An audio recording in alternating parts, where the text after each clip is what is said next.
Hi అండి. నేను మీ సౌజన్య. ఇవాళ మళ్ళీ ఇంకొక రబ్బర్ బ్యాండ్ మేకింగ్ వీడియోతో మీ ముందుకొచ్చేసాను. సో, ఇందులో నేను తీసుకున్న ఎండీఎఫ్ షీట్ బోర్డ్ అనేది డ్రాప్ షేప్‌లో ఉంది. దానికి నేను రబ్బర్ బ్యాండ్‌కి అది స్టిక్ చేసుకొని, దానిపైన వైట్ కలర్‌వి 3 స్టోన్స్‌ని దాని చుట్టూ స్టిక్ చేసుకుంటూ వచ్చాను గ్లూ అప్లై చేసి. సో, దానికి మిడిల్‌లో ఒక చిన్న క్యూట్ లోటస్‌ని నేను ఫార్మ్ చేశాను. అలా ఫార్మ్ చేయడం వల్ల అది చాలా ఎలిగెంట్ అండ్ నీట్ లుక్ అనేదొచ్చింది.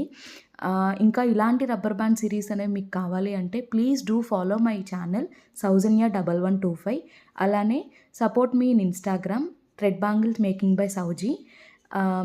మన దాంట్లో థ్రెడ్ బ్యాంగిల్సే కాదు, ఇలాంటి చిన్న చిన్న rubber bands, hair bands, clutches everything మనం క్లయింట్స్ రిక్వైర్మెంట్ బట్టి కస్టమైజ్ చేసుకుంటాము. ఇప్పుడు మీరు చూడొచ్చు, చాలా నీట్ ఫినిషింగ్ అనేదొచ్చింది రబ్బర్ బ్యాండ్.